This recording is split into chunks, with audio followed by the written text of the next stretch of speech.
Hey guys, welcome back. Got another German for you today. This is a 2023 Audi A3.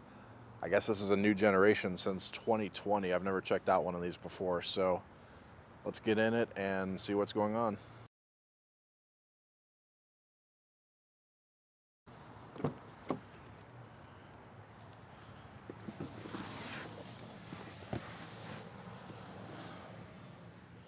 Guys, I gotta tell you, I knew the back seat was gonna be tight on this car, but it's actually not quite as bad as I expected. I know the previous gen A3 was, that felt a little bit tighter to me anyway.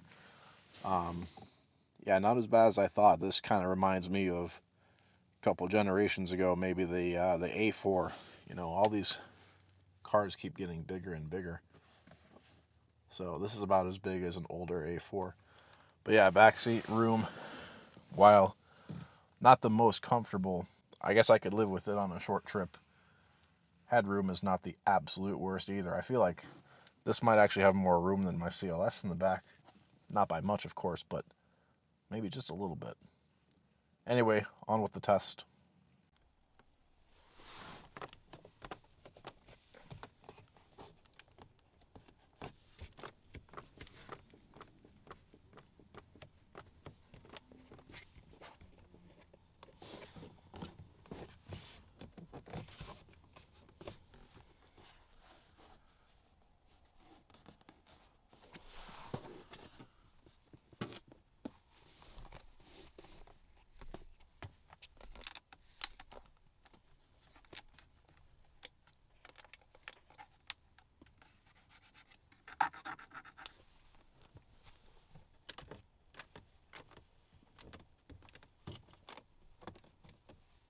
Let's check out the door handle and make our way up to the front.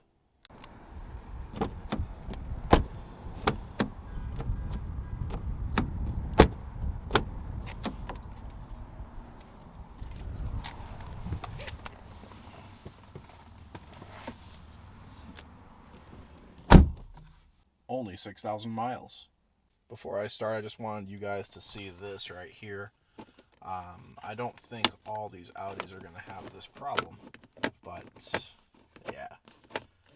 I don't know what happened here. It doesn't come out, but if you put Starbucks in here and you drive enthusiastically, you will spill your coffee. Yeah, I don't know if the Chupacabra owned this car before or what. I'm just gonna pretend I didn't see that. On with the show.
Time for the button test.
Time for the final button.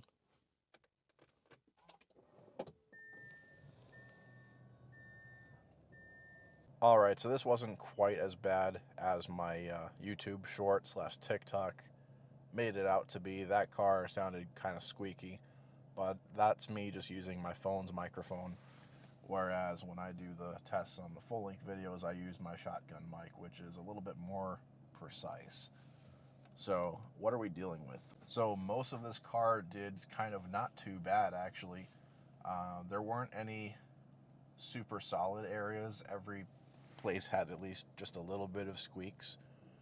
Bit on the minor side. However, the big squeaks came from the center console area, and they did not go away after a while, so that's a disappointment. And the overhead console was also quite squeaky. A little bit disappointed there too. And for that reason, I would give this a 6 out of 10 for fit and finish. You know what? I forgot to check out the rear view mirror. Hold on.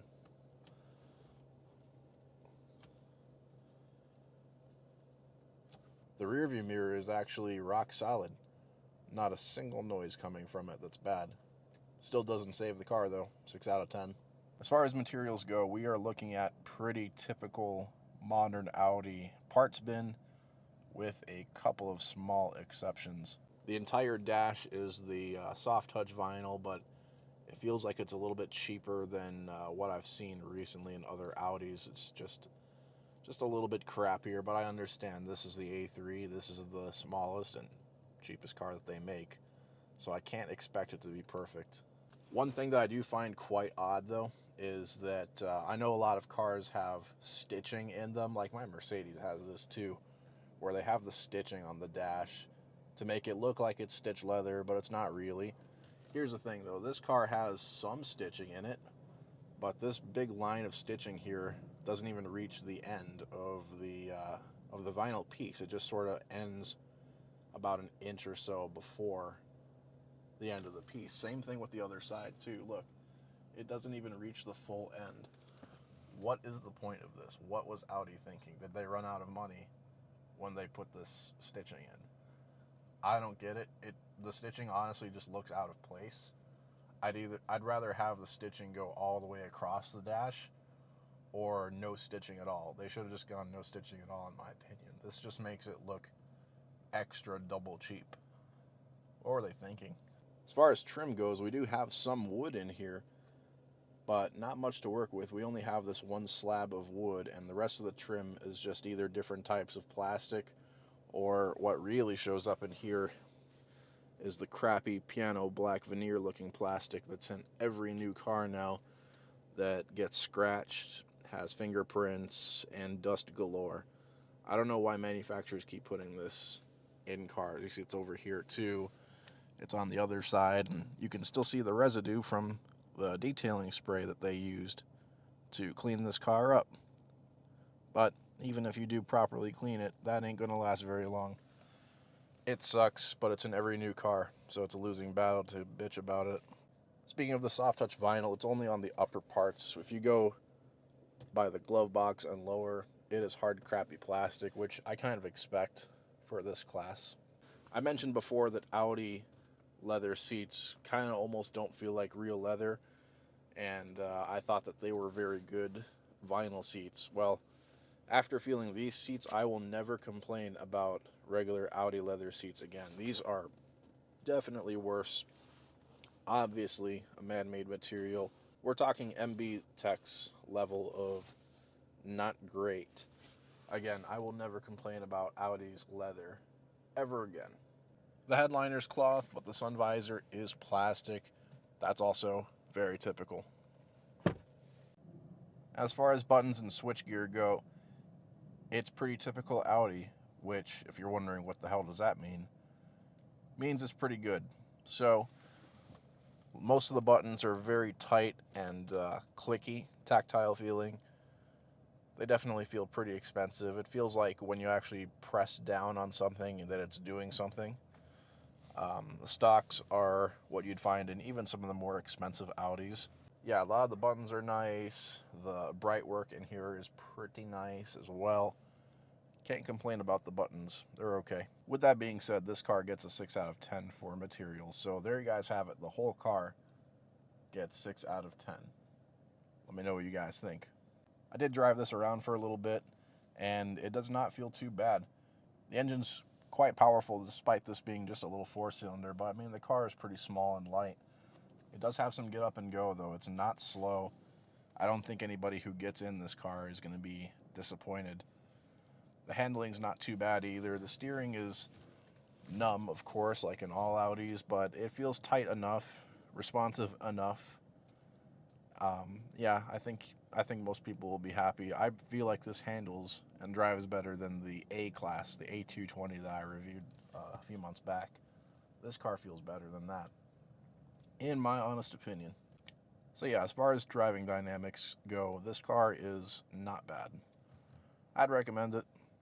Anyway, let me know what you guys think. I'll catch you next time. Peace.